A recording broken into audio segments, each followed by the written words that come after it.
नमस्कार दोस्तों, आज फिर आपका स्वागत है इस चैनल के ऊपर। तो आज का जो हमारा विषय है वो है सप्लीमेंट्री या एडिशनल इंफॉर्मेशन ऑफ फिनलैंड। तो अभी क्या है कि फिनलैंड का बैकलॉग पड़ा हुआ है। मैं बहुत सारी वीडियोस में रिपीट वर्ड करता हूँ कि अगर आपने किसी भी कंट्री में जाना है, एडमिशन के बाद जितनी जल्दी आप ट्यूशन फीसेस ट्रांसफ़र करेंगे, जहाँ अपने डॉक्यूमेंट रेडी करके अपनी फ़ाइल एम्बेसीज में आप सबमिशंस करवा देंगे, उतनी जल्दी आपको वीज़ा ग्रांट होगा। जो बच्चे इन चीज़ों को डिले करते हैं तो उनके लिए एट द एंड बहुत सारी डिफ़िकल्टीज़ आती हैं, क्योंकि अभी फ़िनलैंड में या किसी भी कंट्री में वीज़ा डालते हैं, एडमिशन डालते हैं, दिस इज़ अवर एक्सपीरियंस। तो वो कंट्रीज़ जहाँ वो यूनिवर्सिटीज़ पे बच्चे को अवॉइड करने की कोशिश करती हैं। उनको पता है कि हमारे पास तो पहले ही बहुत सारे स्टूडेंट्स का डाटा आया हुआ है, आइदर एडमिशन्स के लिए और वीज़ा के लिए। आप पोर्टल ओपन होते ही अपना एडमिशन अप्लाई करते हैं, एडमिशन आते ही फीसें ट्रांसफ़र करते हैं और ट्रांसफ़र करते ही वीज़ा अप्लाई करते हैं, तो आपके मैक्सिमम चांसेस है रिज़ल्ट पॉजिटिव आने के। अगेन डिपेंड है कि कौन सी कंट्री में आप अपना केस डाल रहे हैं। तो इसी तरीके से अभी बैकलॉग है।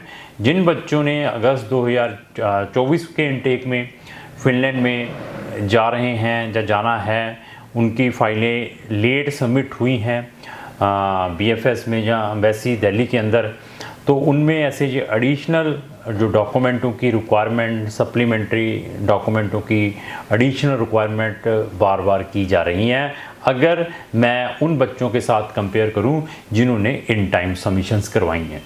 तो ऐसा है कि फ़िनलैंड ही नहीं, हमें ये चीज़ें हैं अप्रॉक्स 100 कंट्रीज़ के बारे में मालूम है। कौन सी कंट्रीज़ में आप विदाउट शोइंग द फंड्स जा सकते हैं, कौन सी कंट्री में आप फ्री में स्टडी ले सकते हैं, कौन सी कंट्री में आपको इकोनॉमिकल स्टडी मिल सकती हैं, कौन सी कंट्रीज़ विद स्पाउस और डिपेंडेंट बच्चों के साथ जा सकते हैं, और कौन सी ऐसी वर्ल्ड के अंदर कंट्रीज़ हैं यहाँ पर स्टूडेंट अपने पेरेंट्स को भी अकम्पनी कर सकता है, और कौन सी कंट्री में deported, asylum Sikar, rejected cases हैं, जहाँ वीज़ा रिवोक्ड वाले केसेस हैं, जहाँ बैन वाले केसेस हैं, तो उनको वीज़ा अगेन मिल सकता है। ये जो कंक्लूज़न है, ये जो एनालाइज है, ये जो असेसमेंट है, वही पर्सन दे सकता है जिसने इस इंडस्ट्री में प्रैक्टिकली काम किया है। ऐसे मंचों पर बैठ के हम बच्चों को मोटिवेट नहीं करते हैं, वीज़ाज़ बार बार दिखाने की बजाय प्रैक्टिकली बात करते हैं। फ़ॉरेन में आज की डेट में जाना बहुत इजी है, मैं पहले भी बताया है। पेशेंस है तो आप अपनी डेस्टिनेशन पर पहुंच सकते हैं, अगर आपका जो कॉम्पिटेंट कंसल्टेंट आपको at the time of registration guide करता है कि आपको क्या क्या प्रिकॉशंस लेने हैं अगर आपने पॉजिटिव रिजल्ट्स लेने हैं। उन चीज़ों को अपने माइंड से निकालें, गारंटी वारंटी वाले वर्डों को। We are not the embassies, we are not the universities. कोई भी पर्सन आपको इस नाम पर ट्रैप करता है कि वो गारंटी से आपके वीज़ाज़ को लगवा कर देगा, गारंटी से आपका उस स्पेसिफिक यूनिवर्सिटी से, स्पेशली जो पब्लिक यूनिवर्सिटीज़ है, एडमिशन लेकर देगा, तो वो वहाँ पर आपको 100% फेक कमिटमेंट कर रहा है। इन चीज़ों को अवॉइड करें, प्रैक्टिकल करें। ये फॉरेन सर्विसेज हैं, जितनी भी एम्बेसीज जहाँ पर हैं, they are representing their country. उनके पास वो as a prime minister, president of country के हैं, जो यहाँ पर एम्बेसीज में एम्बेसडर्स लगे हुए हैं उन रिस्पेक्टिव कंट्रीज़ के। उनके पास फुल राइट्स हैं आपकी रिजेक्शंस का, आपके वीज़ा का, आपकी प्रोफाइल चेक करने के बाद। और हम जो क्राउन इमिग्रेशन है, रिफ्यूज़ल के बाद भी आपको रीअप्लाई के ऑप्शंस, अपील के ऑप्शंस, कंट्री चेंज करने के ऑप्शंस प्रोवाइड कर सकता है। But we could not provide 100% result to any of the clients. मैं किसी भी क्लाइंट को 100% नहीं दे पाऊँगा, बट अगर आपके अंदर पेशेंस है तो आप अपने रिजल्ट्स पॉजिटिव ले सकते हैं। इन चीज़ों को माइंड में रखना है।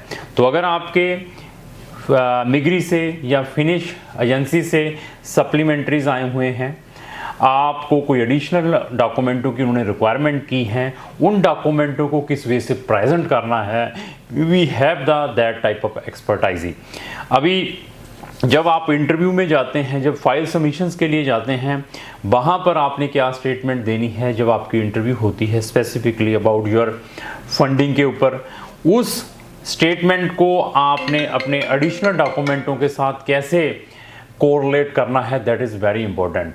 तो हम किसी भी बच्चे को एम्बेसीज में भेजने से पहले we are preparing them, we are showing all the document, we are telling the consequences of negative decisions कि अगर कल इस केस के ऊपर ये ऑब्जर्वेशंस लगती हैं, इस ग्राउंड के ऊपर वीज़ा रिफ्यूज़ होता है, तो हमारे पास फर्दर कौन से ऐसे एविडेंसेस हैं।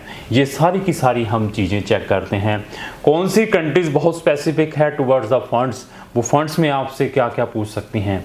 कौन सी countries they are very specific about your academic backgrounds, आपके ग्रेडिंग्स, आपकी इंग्लिश प्रोफिशेंसीज, वो हम उस कंट्रीज़ में भेजने से पहले उस एम्बेसीज में बच्चे की प्रिपरेशंस करवाते हैं।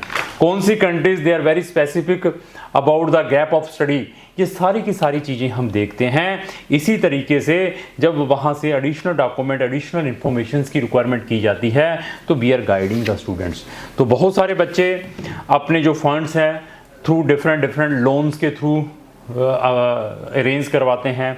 तो embassies asking a number of questions, तो आप पढ़ने के लिए जा रहे हैं, आपके पास रीपेमेंट के क्या ऑप्शंस हैं, आपके पेरेंट्स के सोर्स ऑफ इनकम क्या हैं, उन ग्राउंड्स के ऊपर भी they can reject your visa. कुछ बच्चों ने लिमिट ली होती है, लिमिट के साथ अपने फंड्स दिखाए होते हैं। कुछ लोगों ने फंड्स थर्ड पार्टी से लिए होते हैं, कुछ लोगों ने गाड़ी बेचकर, कुछ लोगों ने रियल एजुकेशन लोन, प्रॉपर्टी के अगेंस्ट लोन लिया होता है, एफडीओडी का लोन लिया होता है। ये सारे के सारे चीज़ों को एनालाइज करते हैं। पोस्ट ऑफिस की सेविंग्स कैसे दिखानी है, जीपीएफ को आपने कैसे एलेबोरेट करना है अगर आपने अपना जो केस फिनलैंड के अंदर ही डालना है, इन सारी चीज़ों को we are giving the priorities.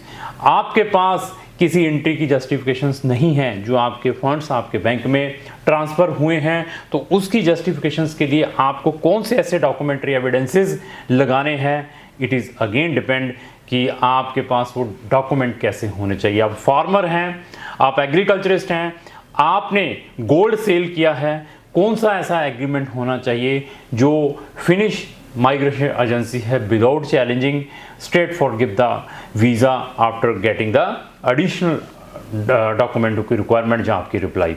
तो ऐसा है, अगर आपके साथ ऐसा कुछ हुआ है, आपका कोई अपॉइंटमेंट में दिक्कत है, आपसे एडिशनल डॉक्यूमेंटों की रिक्वायरमेंट है, आपका एडमिशन्स नहीं आ पा रहा है, आपके पास फंड्स की प्रॉब्लम है, आप वहाँ पहुँच चुके हैं फिनलैंड में, you want to change the college और समथिंग, उसमें भी हम आपकी हेल्प कर सकते हैं।